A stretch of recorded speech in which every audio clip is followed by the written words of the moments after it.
like to start out doing here is talk about some of the selenium-related research we've been doing in southern West Virginia related to a number of factors.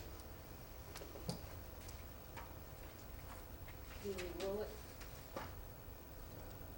it? Okay. So we're identifying sources and effects of selenium in the Mud River as one of our first projects. Where is it coming from? How much is coming from it, from various sources and so forth. And specifically, we're trying to determine how much of the sediment-bound selenium in the upper Mud River reservoir can be attributed to discharges from Hobet 21. That's the big mine that stretches over the Mud River. Determine the major sources of selenium input into the water column in the Mud River watershed, and evaluate the impact of Hobet 21 on fish and benthic macroinvertebrates, tissue selenium concentrations, and larval development. And this is one of several projects that I'll discuss today on selenium. And I'll roll through these pretty quickly, but would encourage this to be interactive.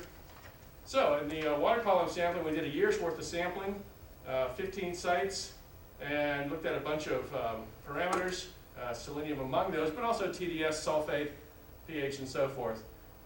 Slide number 5 shows the distribution of our sampling network, not only sediments, but also the water column work.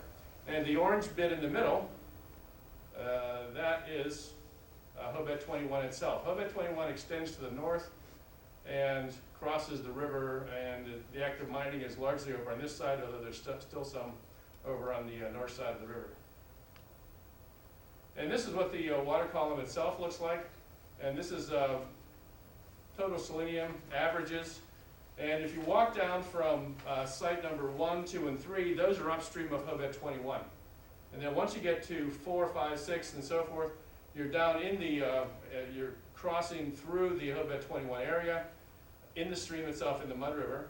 And then you get out of the Hobet mining area right around sample 8. And then you're in the river downstream of Hobet. And then the blue is are some of our samples in the right fork reservoir of the mud. The mud has 2 forks on it. And then there's the left fork reservoir, the left fork river. And then for comparison purposes, we have Plum Orchard Lake, which is our reference reservoir over near Beckley, West Virginia, not mining affected.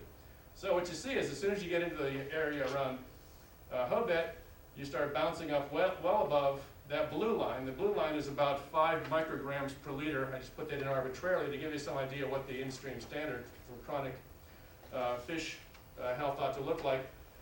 And you start bouncing up above 10 micrograms. The scale is in milligrams, but I'll talk in micrograms. And then it gets up as high on occasion as 18 micrograms, but most of the time it's around 8 to 10 micrograms per liter. And then I'm sorry, are all of those sites on the main stem of the Mud River? Yes, Okay. all of these, until you get down to blue here.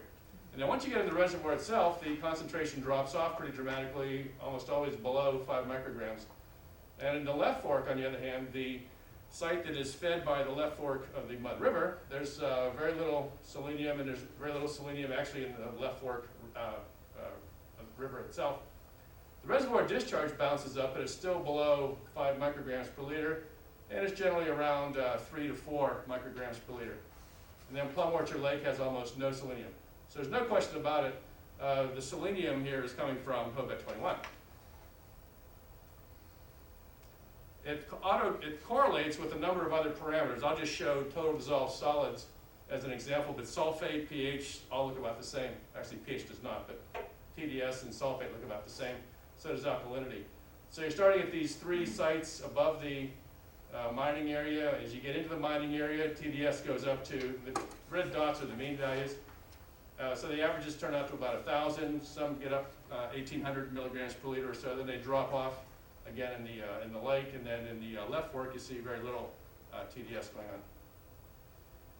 This slide 8 shows the correlations.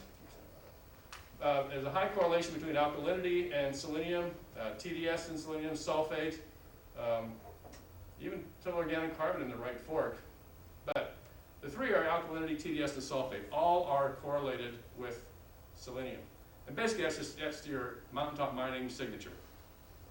And you have negative correlations on acidity and other things like iron. Iron is very low. start with. And then you also have a negative correlation between selenium concentration, TDS, and flow. And that's what you're seeing here in slide number 9. So the more flow you get, wrote this 40 CFS here, the more your selenium comes down, even at mud sample number 6, which was right in the middle of hub at 21. And then on the left fork, the non-selenium affected fork of the Mud River, you get almost no correlation at all. In fact, selenium's low, TDS is low, and it stays low regardless what the flow is doing.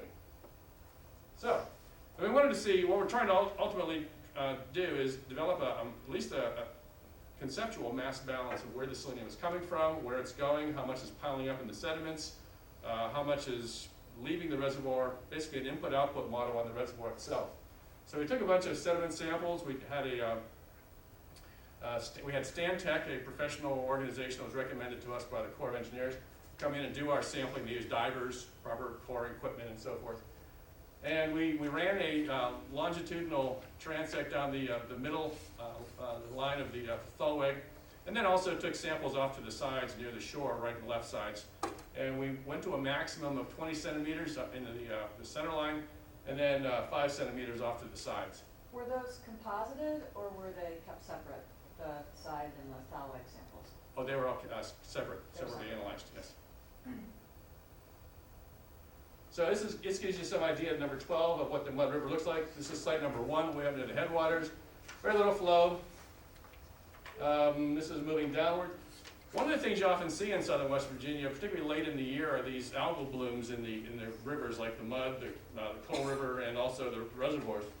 And if you come by in October, the water's cleared up, but there's this layer of algae on the bottom.